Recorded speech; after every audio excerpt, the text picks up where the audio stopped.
Sobat Insta, Alkisah ada cerita tentang Gulliver's Travel yang dia memasuki negeri Lilliput, yaitu negeri orang-orang kerdil. Gulliver ini seorang yang berbadan besar atau bisa dikatakan raksasa.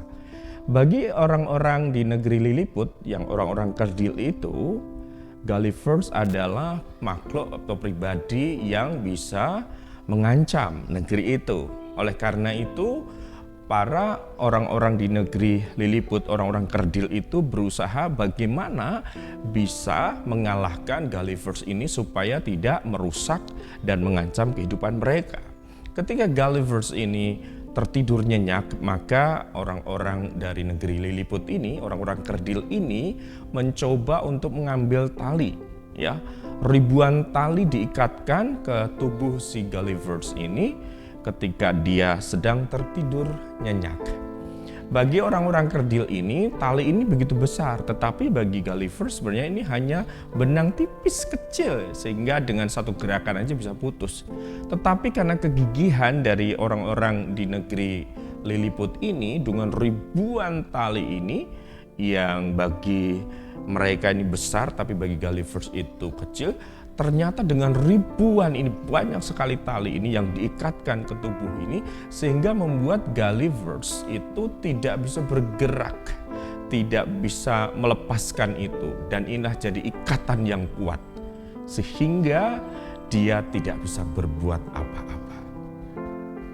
Dan cerita ini, Sobat Insta semuanya, kadang-kadang dalam kehidupan kita sebagai orang yang percaya kepada Tuhan, kadang ada orang yang mengizinkan kebiasaan-kebiasaan buruk itu, atau menyepelekan, atau berpikir nggak apa-apa, nipu-nipu dikit nggak masalah lah, korupsi uang hanya berapa sih, ratusan ribu ataupun 1 juta nggak apa-apa, segala macam. Kebiasaan-kebiasaan yang buruk itu, yang dianggap itu sepele, ternyata itu kalau dibiasakan dan dilakukan terus-menerus, dan itu adalah dosa. Memang tidak ada dosa kecil, tidak ada dosa besar. Dosa ya tetap dosa. Tetapi ketika kebiasaan buruk itu dilakukan berulang-ulang, itu akan menjadi ikatan, mengikat seseorang itu. Nah, ketika orang itu sudah terikat dengan kebiasaan buruk yang atau dikatakan dosa itu, dia sampai tidak bisa berbuat apa-apa, artinya dia dicengkram oleh kuasa si jahat, sehingga dia tidak bisa melakukan kebenaran. Dia hidup di dalam kegelapan. Apakah orang percaya harus sampai seperti itu? Tentunya jangan sampai.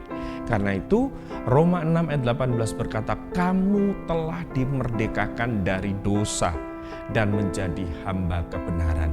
Karena itu kita sebagai orang-orang merdeka, dimerdekakan oleh Tuhan Yesus Kristus, ya, jangan mau dijajah oleh dosa lagi. Jangan mau terlena dengan kebiasaan-kebiasaan buruk, sikap-sikap yang tidak sesuai dengan firman Tuhan.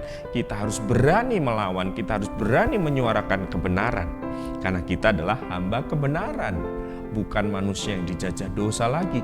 Kita hamba-hamba kebenaran yang harus hidup dalam kebenaran, harus menyuarakan kebenaran dimanapun kita berada. Di masyarakat, di dunia pekerjaan, dunia pendidikan, ataupun dimanapun Tuhan tempatkan. Mari Sobat Insta semuanya, jangan sepelekan kebiasaan-kebiasaan yang mungkin itu kita berpikir itu biasa, orang lain juga melakukan itu. Ingat, kita harus punya penyaring, filternya, yaitu firman Tuhan. Kalau itu tidak sesuai dengan firman Tuhan, jangan dilakukan. Kalau ini sesuai dengan firman Tuhan, lakukan. Karena kita sebagai orang-orang yang sudah dimerdekakan Tuhan. Ingat Sobat Insta semuanya, dosa mengikat dan membinasakan, tetapi kasih Kristus melepaskan dan menyelamatkan. Tuhan memberkati kita semuanya. Salam Insta, inspirasi untuk kita.